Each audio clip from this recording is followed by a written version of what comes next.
Live streaming is on. Oh shit. So, hello world. Hello world. Okay, so what I'm thinking for today is to ask you questions about Adam and for you to answer those questions. Okay. We might play with different audiences, like suggesting I'll speak to this audience, speak to that audience. Mm-hmm. And then we can do some coaching about the content and the style and try and hone that down a little bit. And at the same time, answering some of the questions which I have about Adam. Great. Yeah, sounds good? Sounds good, yeah. Okay, cool. Well, then my first question would be, if you are speaking to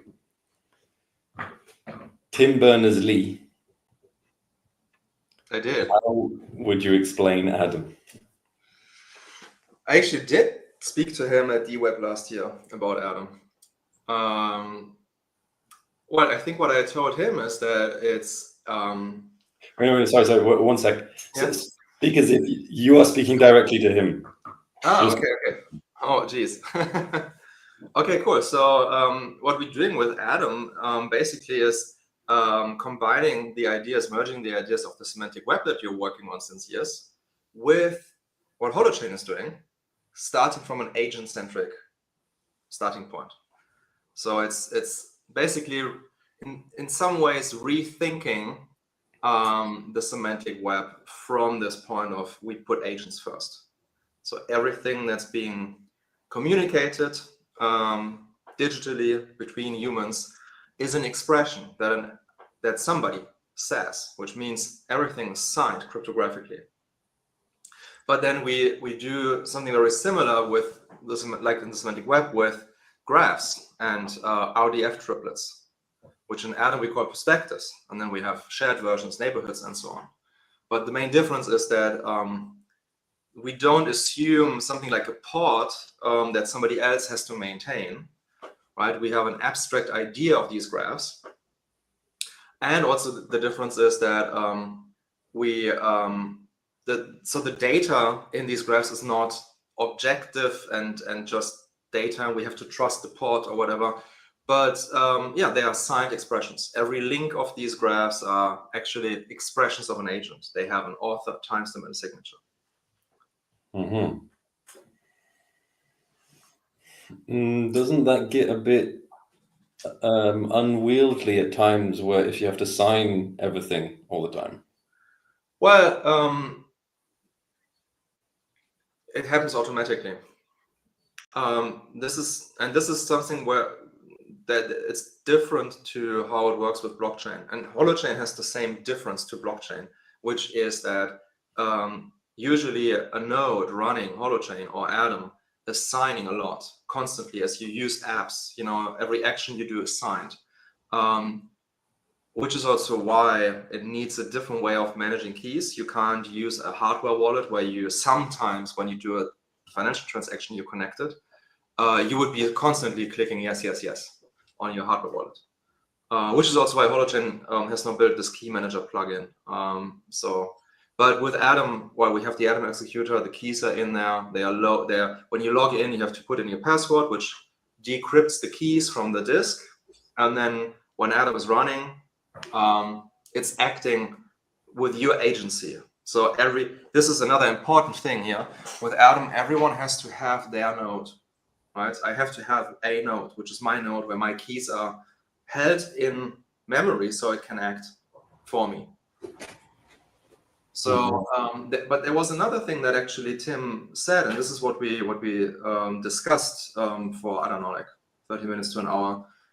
He was saying, oh yeah, it makes sense with the signing, but then signing every link is maybe, he was saying there are reasons why you would want to sign sets of links, which is what they are doing and discussing in the context of the semantic web.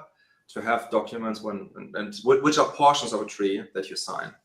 And yeah, I see that it's something that I think definitely we could and should add, because then you basically you have higher level things that you represent with linked portions, which we also do. We call it subject classes, and social DNA, which is basically just saying if you have an agglomeration of links in a certain shape, then we treat it, for instance, as a channel in flux, or we treat it as a post in a certain channel in flux, right? So we have these composite things, items that have meaning, and then maybe it would make sense to take a state of these and sign them at once. And I think that was a good idea that he mentioned that we should have. Agreed. Let me check. I'm still in call. Okay, James, I will leave here. Yeah. All right.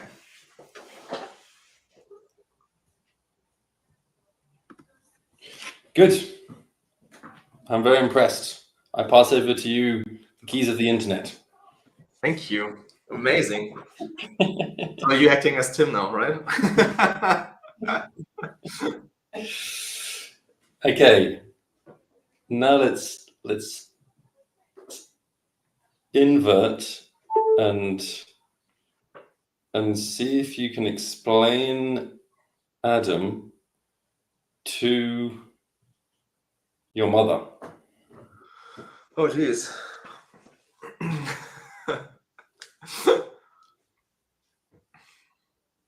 Okay, so what I'm doing all this time is building a new internet, one where it's super easy for all of us to do what we want to do, to define new ways of interacting, where we don't need apps. We don't need to argue about, are we texting on Telegram or WhatsApp, and what channels do we have? You could basically have something like a Telegram channel and then just tell the AI that we built into our system, hey, I want to manage. Okay, let me stop you there. Yeah. I'm imagining that's already getting way too technical for your mum. Are you talking about Telegram? Like, does she use Telegram? Does she know what Telegram is? She does use Telegram a lot. That's why I used that example. Interesting. And she knows about AI and how it works, like AI bots within Telegram, like all this kind of stuff. Well, she knows about AI, I think, and that I mean, I was showing them the ChatGPT, and so yeah, I think she would get that. What about new ways of interacting? Will she track that? Will she not just be like, oh, well, on the internet you have like social networks and you have like... That's why I was just about to give an example. Okay, I see. Okay. I'm wondering how you can boil it down to the like, first and foremost, what is wrong with the internet? Like, why do we need a new internet? Yeah. If you start from there, what is wrong with the internet? Yeah, what's wrong with the internet? So we think we communicate to other humans, to our friends, our family, and to some degree that is true. But also there are these intermediaries that we need right now, and that's a technological, pragmatic need. Has been just the way history developed, right? We need something like Telegram or Facebook or X or Airbnb for us to, send a message and then somebody else to receive it. The problem with that is the people who build these things, this infrastructure, they have to build a complete system, and they have to think about what is the use case, what do people do with it. So what they do is they promote a particular interaction, particular dance that I can do with other humans. An app is built for that. The UI is built for that. The database is built for that. Both is built by a company that has to make money with it. If you can't make money with it, you can't build it, because you need to pay developers and you need to pay servers and so on. And the end game of that is Facebook and YouTube and AI calculating based on how you scroll and what you like, what kind of person you are. So they know what to put in your stream when you're scrolling, which releases dopamine. So you keep scrolling, which usually is something that enforces your bias and inflames you. So that they can monetize on your attention, basically selling your actions. So the internet has become, because of that, the internet has become a big manipulation machine. The successful internet companies, they sell what people do, right? I mean, they sell attention, but why would people are interested in buying attention from people? Because they want to manipulate. They put advertisements in it, so they actually, if it works, otherwise it wouldn't be a business model. So the internet has become a manipulation machine. And that, I think, is really a problem. And needs fixing urgently. It's with AI coming in, it's just getting worse, right? Because the power is increasing of these structures, these infrastructures. Mm-hmm. So, but how? Like, okay, I think Holochain is a really important answer to how. So can I just throw in a prompt? Sure. Can you try and reduce the speed of your speech by around 25%? I can try for sure. Okay.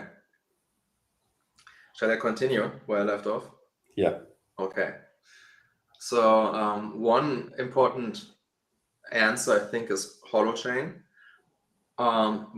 because it enables building apps without infrastructure, just held by the people, right? So yes, like, I mean, what blockchain, the whole Web3 world is talking about, I'm pretty sure Holochain will deliver. But it's not the end of the story. So with Holochain, you still need someone to build an app, and then you have an app. And the way it's currently thought of still is a UI built for this particular Holochain app, DHT, DNA. So remember who are you talking to? Well, I don't know. You asked me a question. I don't know if I'm still talking to my mom. Am I still talking to my mom? Okay, good. I mean, I think she would have gotten what I said so far. With the DHT and the Holochains? No, not that. But yeah, she would have gotten that as, oh, that's technical jargon. That if it doesn't continue for 5 minutes, then well, that's because she's your mother, and so she'll give you those 5 minutes. But with other people, they won't give you this 5 minutes. Yeah, but I mean, is it bad to have a technical word here and there if it's not overwhelming? People also have to learn. I mean, if they want to know about something. Yeah, I see what you're saying.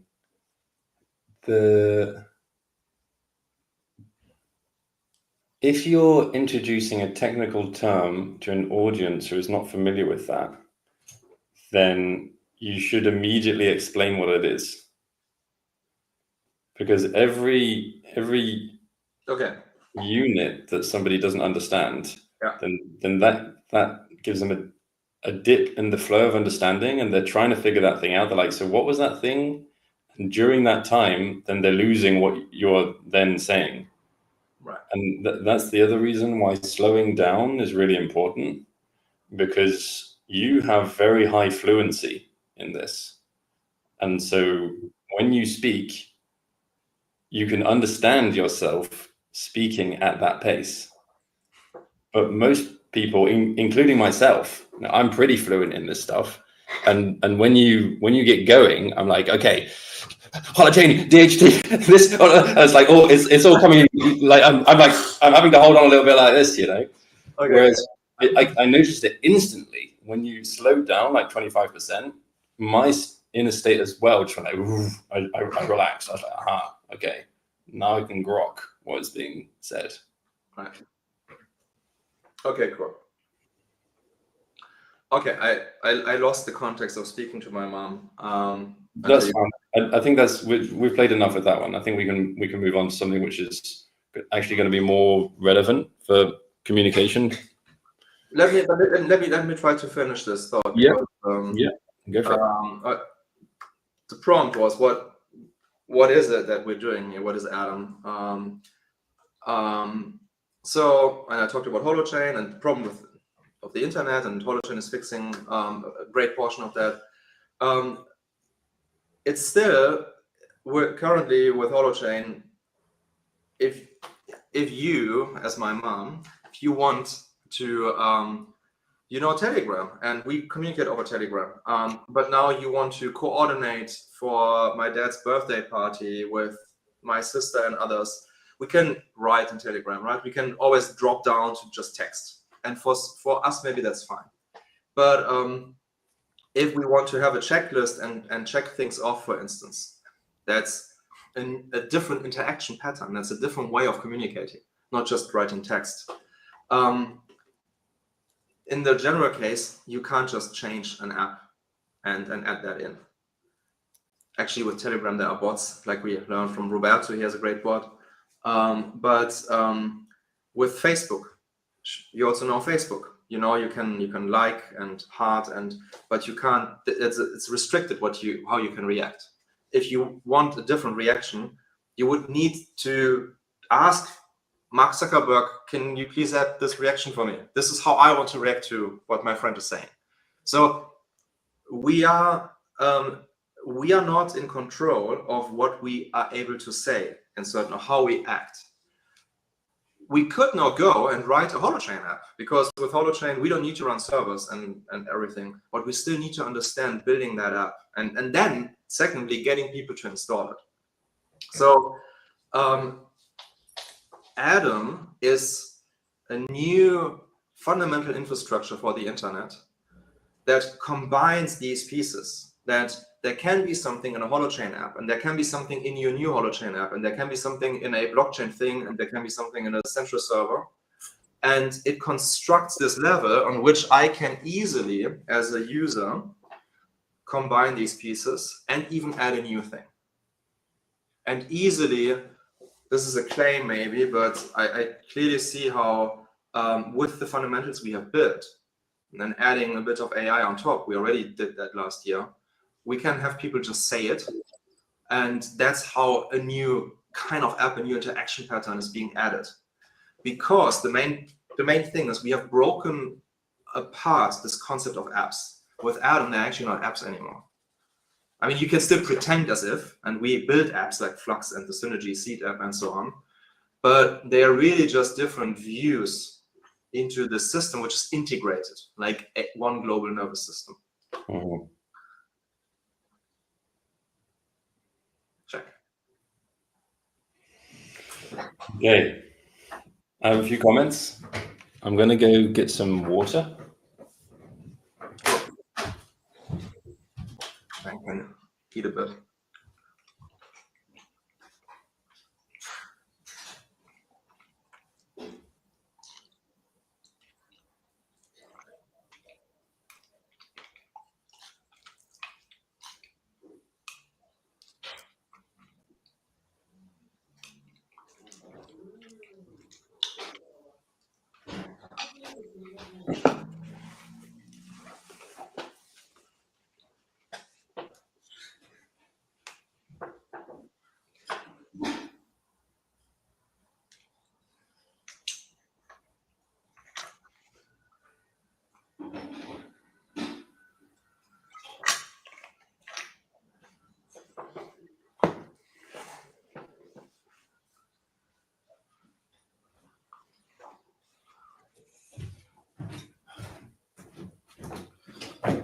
Okay.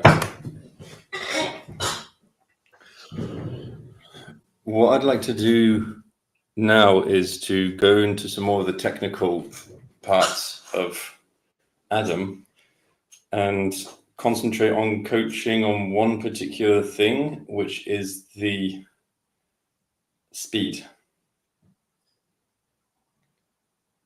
I noticed again, as you started going more into Atom, for example, you said Atom is a fundamental new infrastructure which allows to this. That string accelerated. And that is actually one of the most important strings. It's like, so Adam is, and then it gets fast, and there's a lot, there's like, so it's a fundamental infrastructure. These are really weighty words. These are like, and it's something that you really got to take in. It's like, okay, so it's like a whole new invisible layer. You've got to have some time to even to let that settle. Okay, so that's what it is, and it allows to do these things. So what I would suggest is I ask you questions about some of the more technical components, and you try and monitor your speed as you're speaking. And if there's a moment where you start speaking too fast, then I'll just do like this with my hand, and that'll be a non-verbal prompt for you to slow down a little bit. And in fact, why don't, for this one, you try and speak so slow that you're really pushing the limits of how slow you can speak, and to really feel into that slowing down process. Okay. It makes me worried that it could be boring. Maybe. What is social DNA? Great and important question. So, and I suppose you want me to answer what it is technically in Adam. Yes, I am a mid-level developer with fluency in social networks, JavaScript, etc. Okay, I will first give you what it is doing, what it should do, how it's used, before going into the actual technical bit. It is encoding interaction patterns. So what I can do with somebody else in a certain space in a neighborhood. And a part of that is also data structures. So in social DNA, we can define certain data structures, and then also what we can do with them, how we can transform the states of those in order to map social flows, where you start with a suggestion. Then we have to define what is a suggestion, and we have to enable a starting thing, like a button where you start that, and then there's a suggestion. And then what else can we do? Somebody else could maybe resonate with it. Somebody could comment on it. Somebody could take it and transform it into actually a task that we can work on, right? And then somebody else could now do something different with the task, like taking it on and working, and so on and so on. That's an example for a particular social DNA.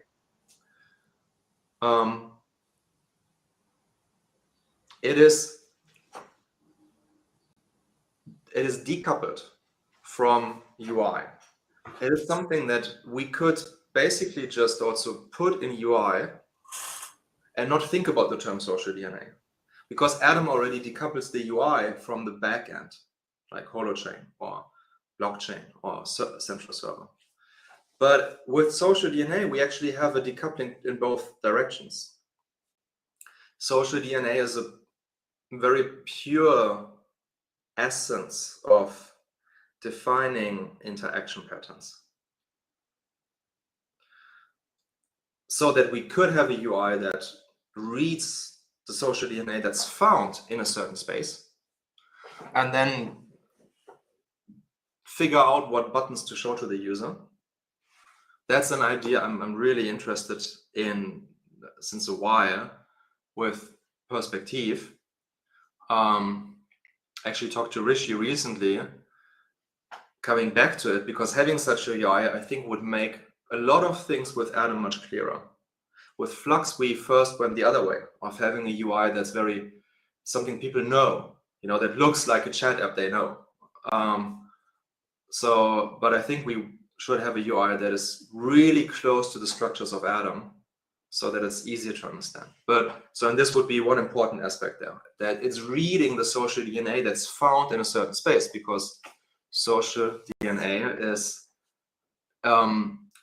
lives in a social space. It doesn't live in an app. It doesn't live in a network. It lives in a social space. And it is almost like the business logic of an app. So, and this is where there's this interesting new concept, and why I think it's okay to call the stuff that we have built there technically, to use the maybe how do you say, like, I'm lacking a word here, high level term like social DNA for it. So now I would switch to the more technical bit.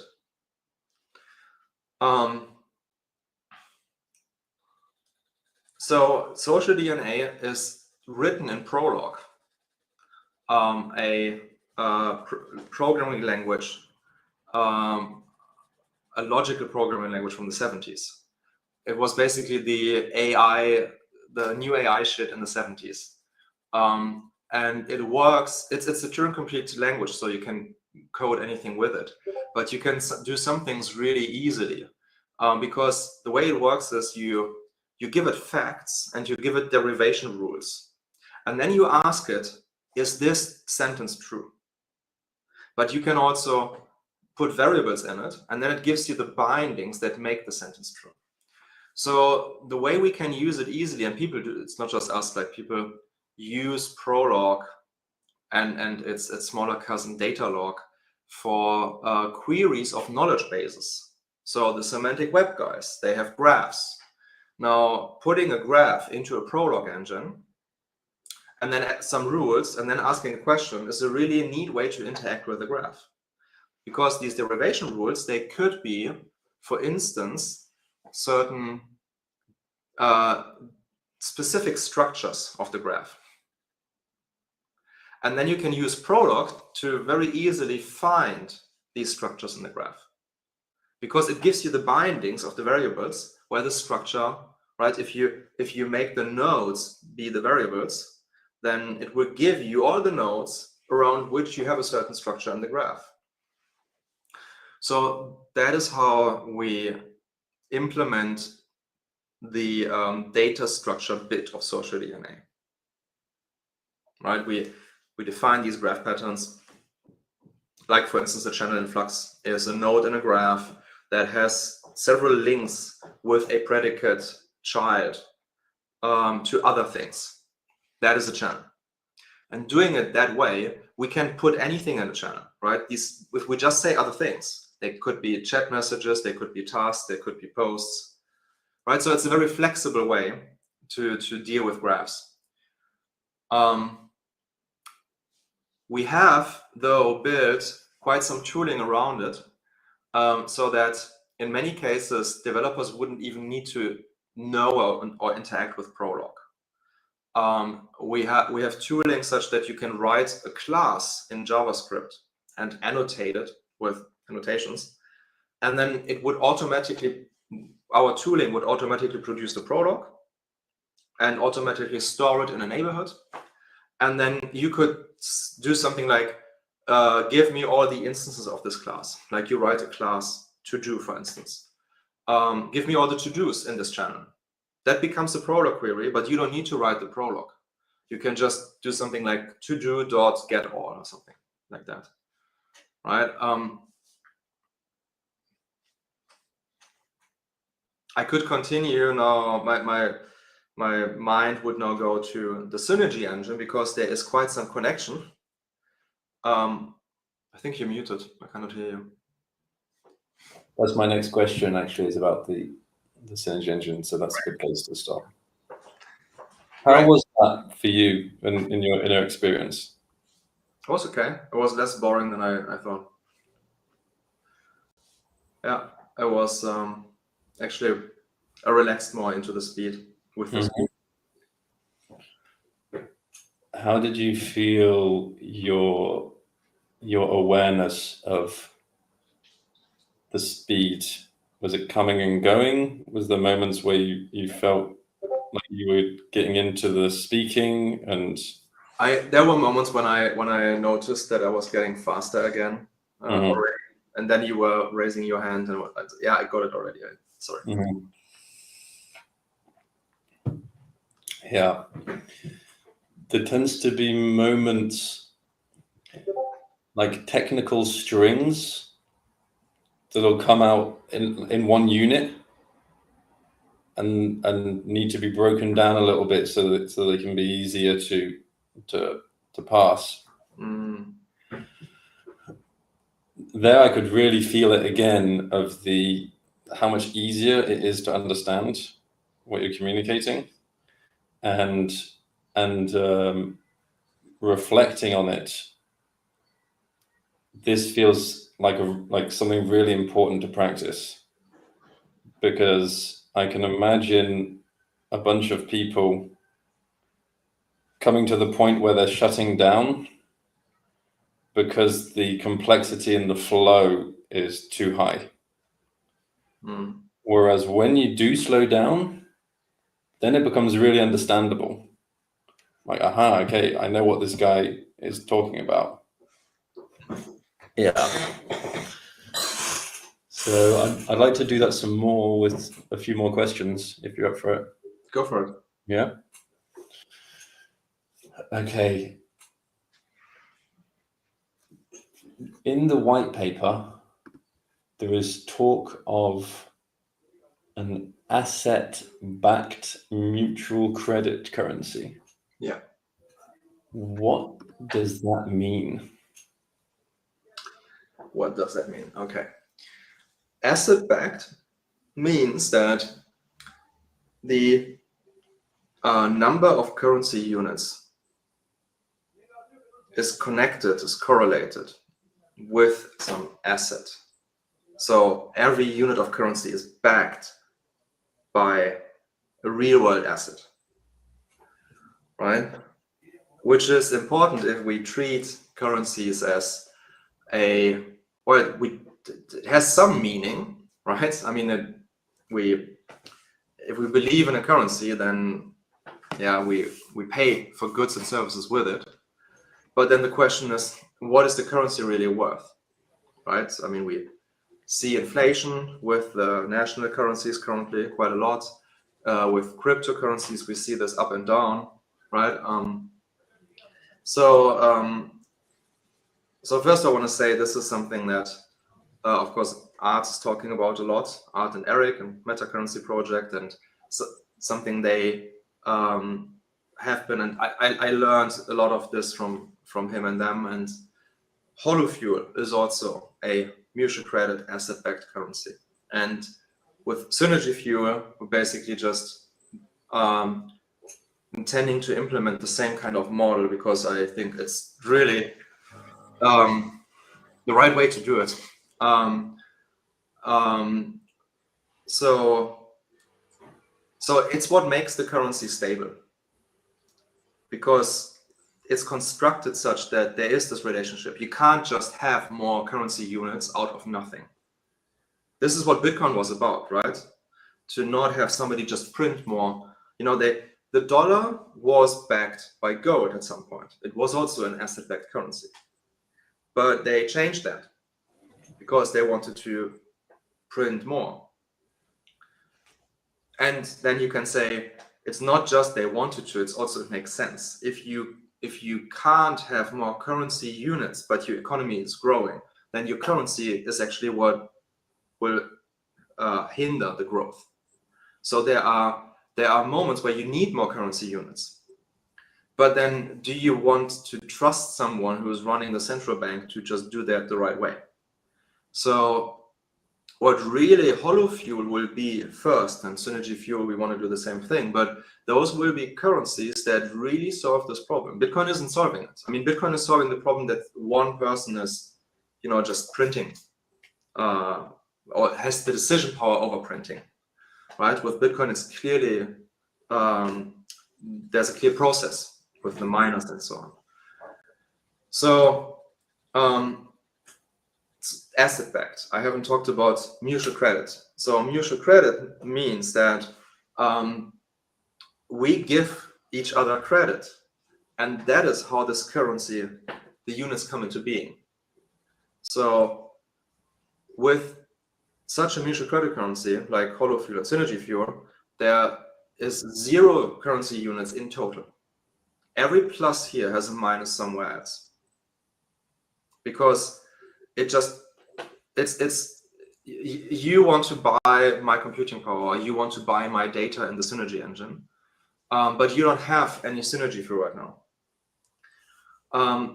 I could say, well, okay, I grant credit to you. So while you're here, let's check our nodes, our source chains in Holochain, and do a counter signing. So you going into -5, so I get +5. We could build an app and also a Holochain DNA that allows for that always, but then it wasn't really, then there would be no regulation. The trick is to combine that with the asset-backed, such that you are allowed in Synergy Fuel. I will allow you to go into negative if you can prove to me right now that you actually are taking part in the Synergy engine and you are providing data. You have earned Synergy Fuel in the last 3 months. You just have spent everything already, and now you're at 0. But you giving me that proof with cryptographic signatures and a bit of sense making of others who are involved in that as well. You resolve a vote, a Synergy Fuel vote, you resolve a query. Somebody else must have created that query. And there will be signatures of that person creating the query. There will be signatures for you resolving it. And all of that is proof that you collect, that you can use right now to show to me that I can give you credit. And this is not just it's not something that I just decide on the fly. It's actually written down in the validation rules of this Holochain DNA of this currency, so that it's the same for everyone, right? And we check each other as well. That's how Holochain works with the DHT. If we would just get rid of this validation rules that everybody else has and we do our own, and I give you credit although you did anything, the next time I would want to spend it, it wouldn't work, because they would see you didn't validate it right. So what I'm actually saying, what I'm explaining now, is how with Holochain you can build a currency, you can build these mutual credit asset-backed currencies like Synergy Fuel and Hollow Fuel that can breathe, where the supply can get more, but only if the asset that really we have constructed as the thing that backs it has become more. In the case of Hollow Fuel, it's computing power. So if more Hollow ports go online, there will be more Hollow Fuel units. For the Synergy engine and Synergy Fuel, if more people take part in the Synergy engine, if more people use Atom apps, if more people have data stored locally in their local perspectives, which they actually then send to others by resolving queries, that will allow them to mint new Synergy Fuel. That is what a mutual credit asset-backed currency is. And I'm convinced that this idea I learned from Art is what applied to many aspects. Like this is one of Arthur's master plans. Like having one backed by food, having one backed by housing, transportation, and so on, is what really will be the stable currencies of the future. You just need Holochain to build those. So, and with Synergy Fuel, we built one that I think is a really needed addition, which is focusing on data and on data with provenance, right? We use what I described earlier, with the Prolog engine and the social DNA, it's the same thing that we use in the Synergy engine. You define with a Prolog query, you can define a very complex complex relationships of pieces of data.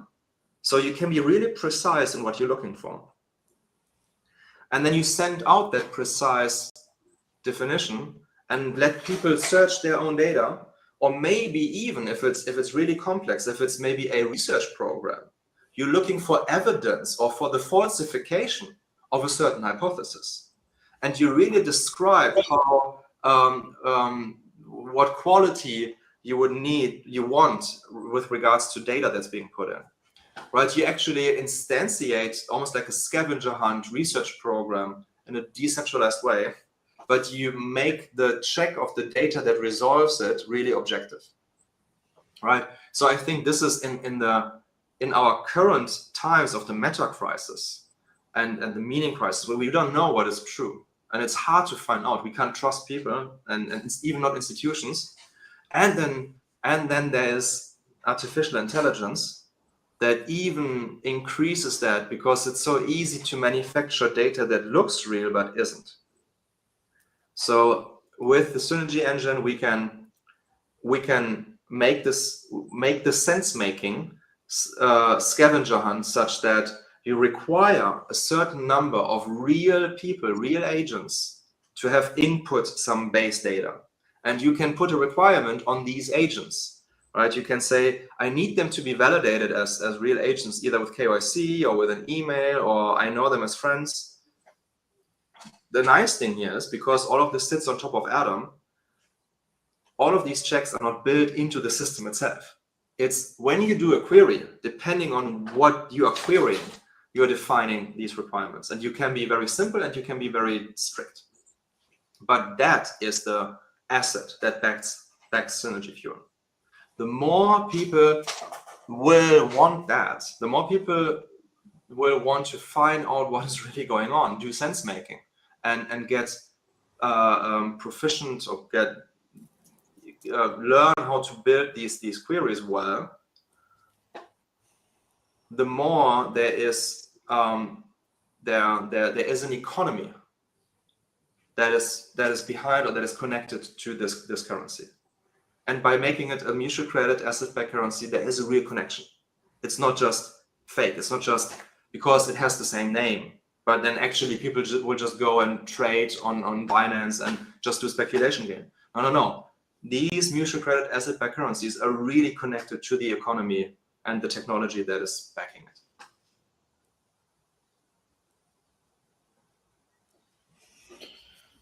That was really good.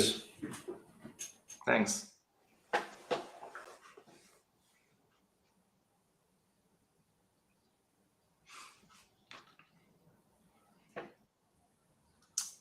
Do you have another question?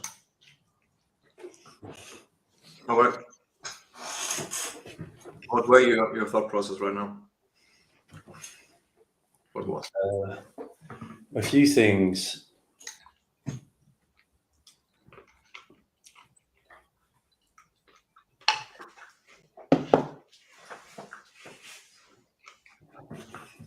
I'm in between focusing on some more creative questions and less on the communication coaching for now. I think that might be the move. And there's some weaving, which I'm also interested in doing, especially in the context of one thing which resonated very strongly was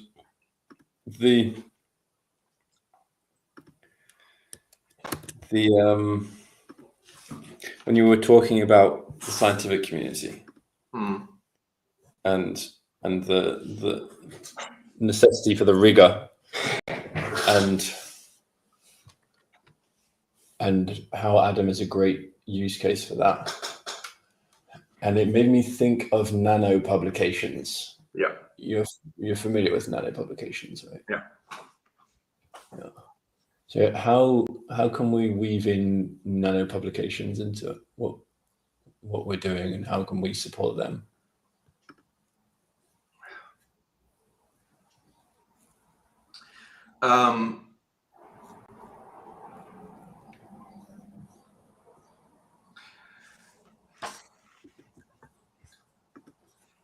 Well, I don't know exactly how we can support them and who exactly is that. I know Ronan, for instance, Ronan Tamari is working on that, and is now also working on a project particularly around that.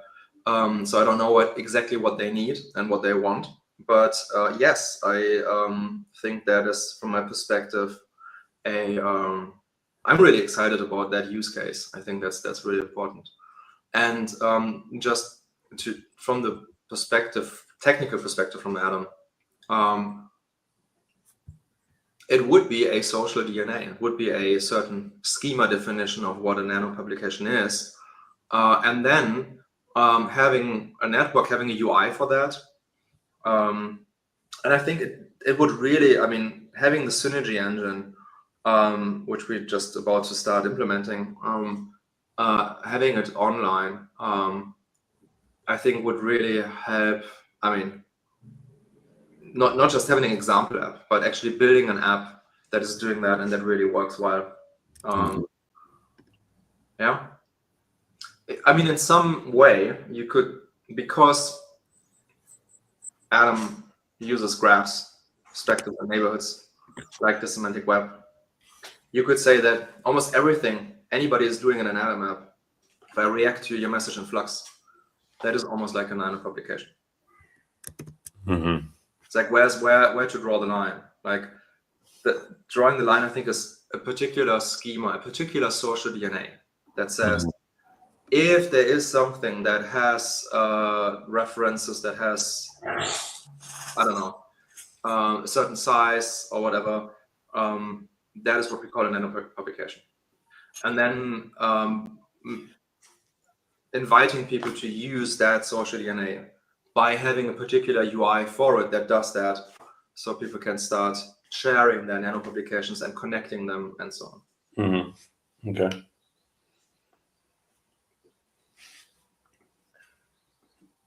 I have a use case, and I'm wondering whether Synergy Fuel can be used for it, considering that it's a asset-backed mutual credit currency, or whether we would need something else. So with Synergy, I can make a query to the network, and I can say, I'm looking for information about illustrations from 14th century medieval manuscripts.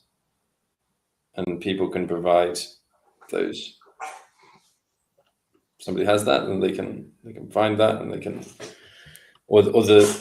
so here's the first question: to what extent is something manual involved? So if I receive that query, is that all automatic? Yeah. Or could I, and because I also want to add something else onto this. So is it automatic, or can there be a manual component to it? And then the other thing is, what about the creation of new content? Yeah. Can you use Synergy if I say I would like 500 words on what is social DNA, and I can could I put a bounty on that in Synergy for people to claim, and if they fulfill the conditions, then I would release that. Yes. So yes to most of those questions. You can the check of if the query is resolved, if a certain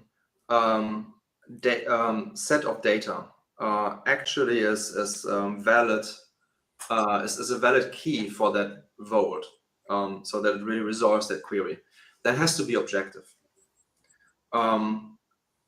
That's a requirement to actually build the Synergy Fuel currency, so that it's backed by, if it's backed by an asset, then that asset needs to be defined in a way that we can objectively test it. So, but by combining Prolog and our concept of social DNA and the graph with that, basically putting the Prolog engine into the holochain DNA so that it is a holochain validation check if a certain piece of data actually resolves the query, because it will be a holochain-based mutual credit asset-backed currency. And that has to happen inside of that coherence of that currency. But you define those checks with your Prolog query.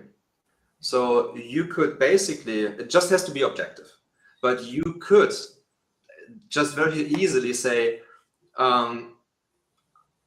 this query will resolve with data that I have signed.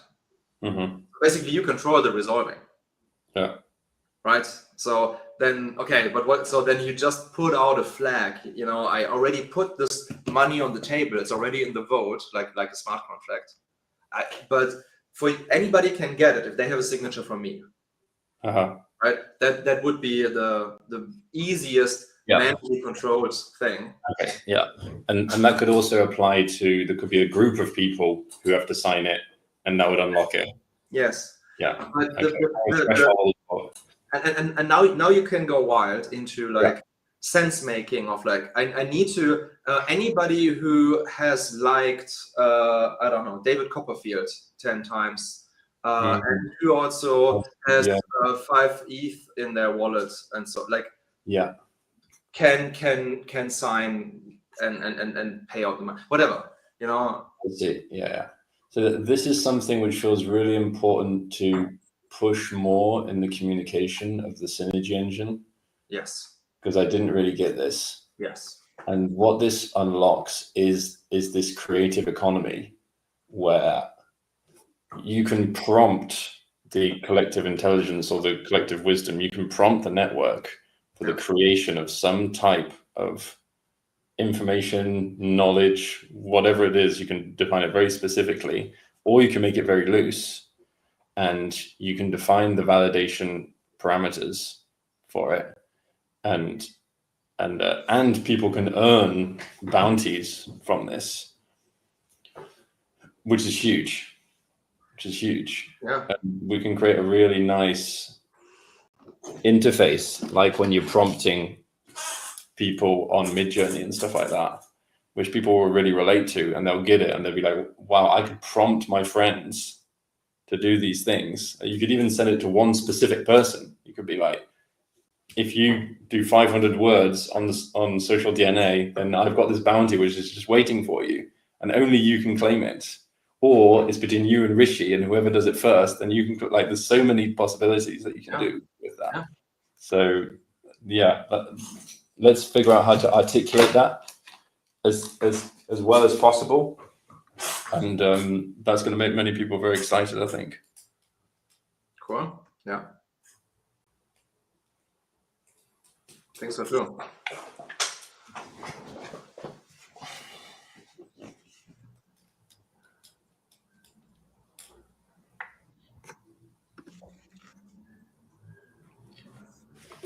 What are you thinking in terms of new white papers, light papers, and timeframes?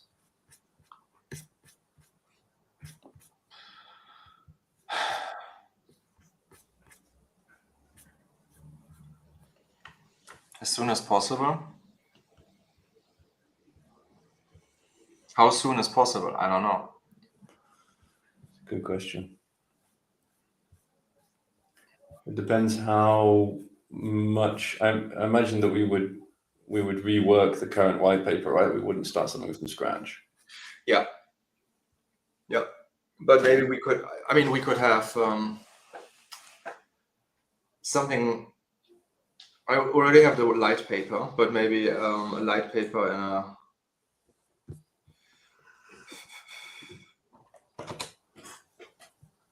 I don't know, something in between those is what I was thinking, and maybe also like a documented PDF and not a website. But I'm also thinking this is, and I don't know if I have time for this in this year. but having an Atom white paper, and that's where we go more technical. And focusing, and maybe having one for just the Synergy engine and the Synergy Fuel. So it's clearer and not just one big document. Yeah, that sounds like something for next year. Yeah. If we can update the light paper and the white paper, and yeah, so let's do the pitch deck first, and that will give us the clarity that we need to then rework the light paper and the white paper. Yeah.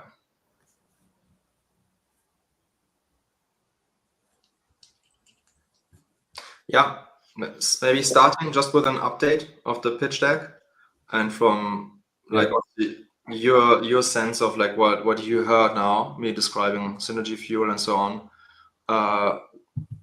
having a different intro maybe, or having a bit more attaching it to like actually the meta crisis and new web and sense making. That's what I'm thinking, and of course the new CI and the new styles.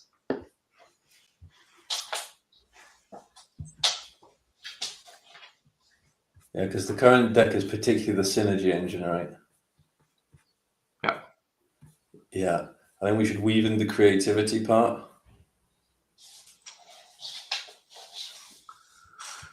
And also there's 4 slides on Web 2 and Web 3. Yeah. That's a lot. For me, what made the storytelling from my perspective much more cleaner and easier or rightly framed is actually what we did with the World Wide Web, and actually being bold enough to say, yes, we are building a new web here. Yeah. And the core piece there is Atom, and then it is about a sharing economy of data with a currency. I mean, the whole thing as a package. Yeah.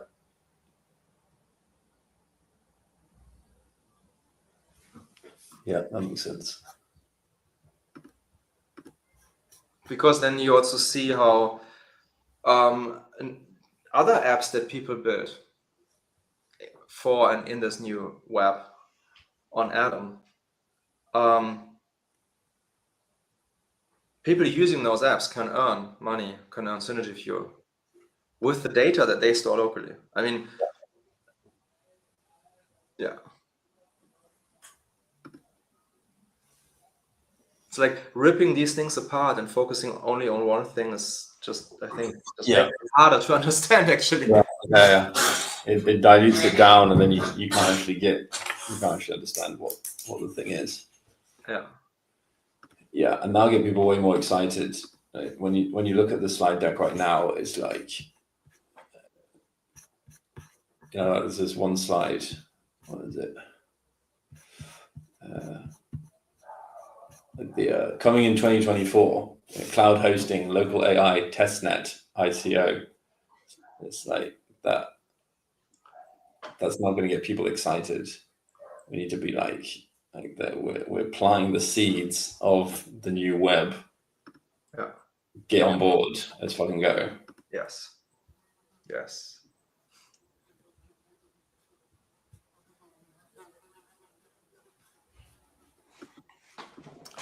All right. We know over an hour. I told Pete I'll be back around 1. Okay. So do you have more questions?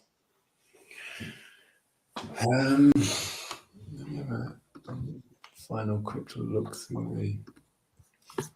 One final question. Yeah, let's do one last one.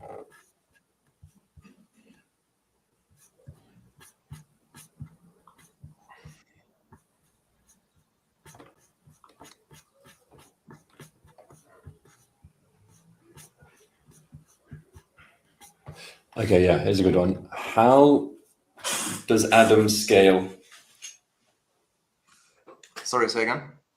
Come on. How does Adam scale? How does Adam scale? Can you be a bit more precise with that question? Seeing that you can have all these different users have their own nodes, which allows them to connect to this new web, and they're going to be all over the world and all on their own computers or on their phones, and how are things? Oh, sorry, one sec.